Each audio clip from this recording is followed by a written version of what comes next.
नमस्कार। आप सत्याग्रह की राह पे सीएनएन देख रहे हैं और मैं हूं हेमंत भट्ट। ये विशेष प्रसारण election express with Hemant Bhatt के विशेष एडिशन में हमारी ये जो यात्रा है वो अयोध्या से शुरू होकर के राजस्थान के सुदूर अलग अलग ज़िलों तक जाएगी और हम इस यात्रा के माध्यम से बहुत सारे जो खबरें हैं वो आप तक पहुंचाने का प्रयास कर रहे हैं। हम ये प्रयास कर रहे हैं कि जो पत्रकारिता है वो जनता के मुद्दों पे हो और सबसे जो अहम आज की खबर है वो ये है कि 5 राज्यों के विधानसभा चुनाव में जो प्रतिनिधि आ रहे हैं वो किस प्रकार के हैं और आवाम के पास जो नए मुद्दे हैं, जो कमियां हैं वो आप लोगों तक अभी पहुंची हैं या नहीं पहुंची हैं, वो एक सार्थक प्रयास किया है हमने इस कार्यक्रम के माध्यम से। तो आप सभी को नमस्कार। और 5 राज्यों के इस विधानसभा चुनाव में हमारी जो यात्रा की शुरुआत हो रही है वो अयोध्या से हो रही है। मध्य प्रदेश, राजस्थान, छत्तीसगढ़, मिजोरम और नागालैंड में 5 राज्यों में चुनाव है। 2024 में लोकसभा का चुनाव है, तो एक प्रकार का जो चुनाव का देश हो गया है भारत, उसमें जनता के जो मुद्दे हैं वो प्रतिनिधि किस तरीके से एक विजन के तौर पे यूज कर रहे हैं। और आपने भी देखा होगा कि बहुत बड़े बड़े वादे अलग अलग पार्टियों की तरफ से किए जा रहे हैं। फ्री की बात करें तो जनता को बहुत कुछ फ्री में मिलने वाला है, बहुत कुछ फ्री मिल भी रहा है और जनता बहुत ज़्यादा प्रभावित हो रही है इन फ्री के मुद्दों पे।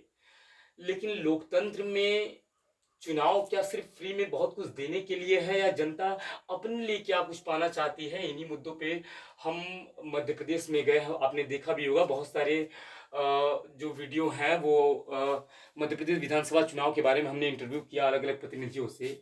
इस बार जो प्रतिनिधि चुनाव में पार्टिसिपेट कर रहे हैं वो सिर्फ अपने विजन को लेकर के नहीं आ रहे हैं।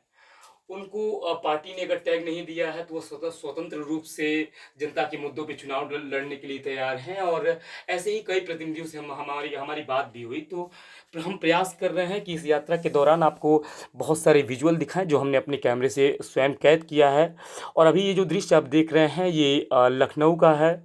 अयोध्या से होकर के हम लखनऊ के रास्ते राजस्थान गए। राजस्थान के जयपुर, अजमेर, कोटा, जैसलमेर और भी बहुत सारे राज्यों में हम भ्रमण कर रहे हैं। और हम प्रयास करेंगे कि आने वाले सेशन में आप बहुत सारे इंटरव्यू बहुत सारे नेताओं से इंटरेक्ट हों और आप जान पाएं कि किस प्रकार का माहौल है इस बार के विधानसभा चुनाव में। आमतौर पे बहुत बड़ी बड़ी रैलियां और बहुत सारा जनता का जो पैसा है वो इन चुनाव पे खर्च हो रहा है और जो सरकार है वो भी एक देश एक चुनाव के मुद्दे पे काम कर रही है। लेकिन क्या इन चुनावों से आगे अगर हम आकर के बात करें जनता के मुद्दों पे, तो जनता के पास बहुत सारी नाउम्मीदी इसलिए भी है क्योंकि हर बार बहुत सारी करीब 70-75 सालों से जो इस देश में चुनाव चल रहा है उसमें जनता कहीं ना कहीं पिस रही है। और जनता ये चाहती है कि इनसे ऊपर उठ करके जो एक नेता है वो उनके बीच में आए और वो अ, बहुत सारे झूठे वादे ना करे अपितु उनके लिए काम करे। तो चुनाव के इस मुद्दे के साथ हम इस सेशन की शुरुआत कर रहे हैं। और आप ये अभी जो दृश्य देख रहे हैं आप अभी लखनऊ में हैं। बात करें लखनऊ की तो लखनऊ नवाबों का शहर है और इस समय जो उत्तर प्रदेश में भारतीय जनता पार्टी की सरकार है, खास तौर पे पूरे देश में योगी आदित्यनाथ की तारीफ होती है। और जो इस बार यूपी का मॉडल है उसका इंफ्रास्ट्रक्चर आप अपनी स्क्रीन पे देख सकते हैं कि किस प्रकार से लखनऊ को सजाया गया है, संवारा गया है। और रात में जो सजी हुई लखनऊ है वो किसी दुल्हन से कम नहीं लगती। और नवाबों के शहर की ये जो खासियत है, आप चंपारण न्यूज़ नेटवर्क पे देख रहे हैं। मैं हेमंत भट्ट आपका दोस्त, आपका होस्ट और आपके लिए ग्राउंड जीरो से ये रिपोर्ट करने के लिए प्रतिबद्ध हूँ। आप अभी सुबह होने वाले हैं और आप देख सकते हैं कि हमारी जो ट्रेन है वो धीरे धीरे राजस्थान की तरफ बढ़ रही है और बहुत बड़े बड़े जो पहाड़ हैं वो आपको विजुअल में दिखाई दे रहे होंगे। तो हम चुनाव की बात कर रहे थे, हम बैक टू द पॉइंट आते हैं और बात करते हैं उन चुनावों की। तो ये जो यात्रा है वो धीरे धीरे हमें राजस्थान के आंतरिक जिलों तक ले करके जाएगी और हम बात करेंगे अलग अलग प्रतिनिधियों से। लेकिन हम जो भारतीय जनता पार्टी की बात हो रही थी, खास तौर पे जो प्रधानमंत्री नरेंद्र मोदी हैं उन्होंने देश को तीसरी सबसे बड़ी इकोनॉमी बनाने का वादा किया है। और इस विजन की तरफ कहीं ना कहीं भारतीय जनता पार्टी की सराहना भी होती है कि जिस तरीके से देश में आज भारतीय जनता पार्टी काम कर रही है, इसके पहले इतना इंफ्रास्ट्रक्चर और इस तरह की जो टेक्नोलॉजी का विकास हुआ था, आमतौर पे जो स्टार्टअप बढ़ा है, जो युवाओं में मतलब अपने रोजगार को लेकर के, अपने फैसले को लेकर के जो एक सेल्फ कॉन्फिडेंट है, मुझे नहीं लगता है कि ये इसके पहले जनरेट हुआ था। दूसरी बात, एक जर्नलिस्ट के तौर पे मैं किसी पार्टी का एजेंट नहीं हूँ, ना मैं किसी पार्टी की तारीफ कर रहा हूँ, लेकिन किसी किसी राज्यों में जब हम जाते हैं और हमें वहाँ का इंफ्रास्ट्रक्चर या वहाँ के लोगों का जो स्टैंड ऑफ लिविंग है वो देखने को मिलता है, तो उससे एक संतोष होता है कि जो भारत है वो एक अच्छी दिशा की तरफ आगे बढ़ रहा है, इसमें कोई डाउट नहीं है। सबसे बड़ी बात ये है कि आज एक चुनाव और एक देश के जो मुद्दे पे बात हो रही है, रामनाथ कोविंद एक कमेटी बनाई गई है कि वो रिपोर्ट सौंपेगी, और कई मीटिंग भी अभी हाल ही में रामनाथ कोविंद के द्वारा जो एक चुनाव एक देश के ऊपर कमेटी बनाई है उसके द्वारा की गई है। तो चुनाव के बहुत सारे मुद्दे हैं, लेकिन इस समय जो राजस्थान में गहलोत सरकार है, इसमें कांग्रेस की सरकार है, और अभी जो यहाँ के राष्ट्रीय कांग्रेस पार्टी के राहुल गांधी हैं, उनकी बहुत बड़ी बड़ी रैलियां भी हो रही थी, प्रियंका गांधी भी रैलियां कर रही थी, प्रधानमंत्री नरेंद्र मोदी भी यहाँ पे बहुत बड़ी बड़ी रैलियां कर रहे हैं। तो जो सुदूर गांव है, जो रेगिस्तान में बसे हुए गांव हैं, उनकी जो पानी की समस्या है, हम खास तौर पे उस पर फोकस करेंगे और कोशिश करेंगे कि गाँव में जा जा करके और उन लोगों से बात करें कि उनका जो जीवन है उसमें कितना सुधार हुआ है और सरकार की उसमें क्या भूमिका रही है। दूसरा हमारा पॉइंट है कि आज टेक्नोलॉजी का विकास जितनी तेजी से हो रहा है, वो टेक्नोलॉजी गांव में बैठे अंतिम आदमी को प्रभावित कर रही है या नहीं कर रही है, वो हमें राजस्थान से पता चलेगा। राजस्थान एक बहुत बड़ा राज्य है। अगर क्षेत्रफल की बात करें तो भारत का सबसे बड़ा राज्य है क्षेत्रफल के मामले में, और इसका जो एक हिस्सा है वो शुष्क क्षेत्र है, रेगिस्तान का क्षेत्र है, और पानी की बहुत बड़ी जो समस्या है वो यहाँ पे बनी रही है। तो बहुत सारे अभी पॉइंट हैं, बहुत सारे सवाल हैं, और उन सवालों के जवाब ढूंढने के लिए हम राजस्थान की तरफ बढ़ रहे हैं।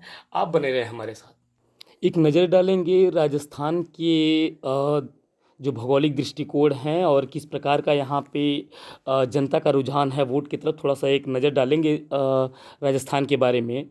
हम बात करें राजस्थान के कुल वोटर की, तो 5.26 करोड़ जो है वो वोटर हैं अभी राजस्थान में, जिनमें से पुरुष वोटर की संख्या 2.73 करोड़ है और जो महिलाएं हैं वो 2.51 करोड़ हैं।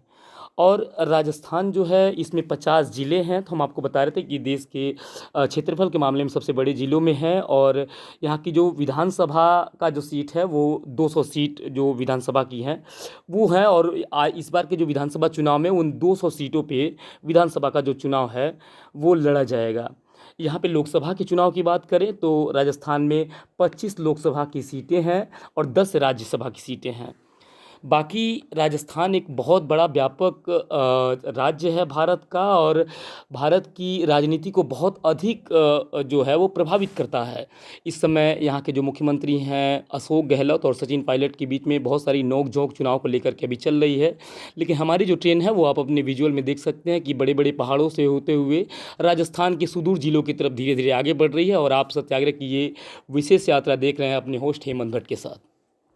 हम बात कर रहे थे राजस्थान की राजनीतिक दृष्टिकोण की, तो राजस्थान देश में क्षेत्रफल की दृष्टि से जितना बड़ा है उतना ही महत्वपूर्ण भी है।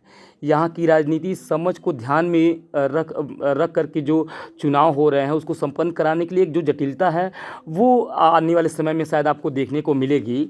जहाँ एक और देश में जो सबसे बड़ा रेगिस्तान है वो राजस्थान में पानी की बहुत बड़ी जो समस्या है, और उसकी तलाश में जो राजनीतिक गलियारों में जो जिंदगियां हैं वो अपनी तलाश कर रही हैं, वहीं दूसरी ओर जो विपक्ष की भारतीय जनता पार्टी है वो बहुत सारे एलिगेशन, बहुत सारे आरोप लगाती रही है कांग्रेस सरकार पे। महिला उत्पीड़न एवं किसानों का जो शोषण करने की बात है वो आरोप बहुत लंबे समय से कांग्रेस पे अभी लगता रहा है, जब से भी यहाँ पे सरकार है।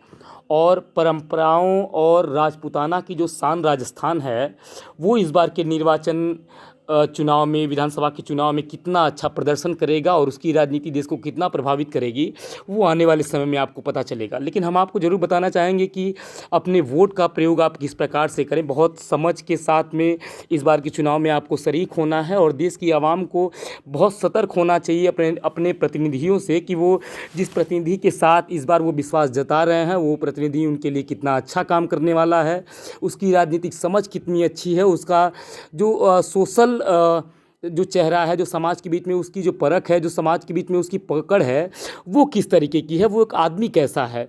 बहुत सारे विकल्प होंगे आपके पास, लेकिन आपको अपने वोट का जो अधिकार है बहुत समझ करके प्रयोग करना है। और इसी तरीके से आने वाले अलग अलग राज्यों के विधानसभा चुनाव में लोगों के लिए जटिलता होगी अपने प्रतिनिधि को चुनने में। लेकिन हम जो भारत का नागरिक है वो बहुत समझदार है और उसने हमेशा से एक अच्छे फैसले लिए हैं, तो ये देश के एक अच्छे नागरिक बन कर के इस बार के चुनाव में पार्टिसिपेट करें।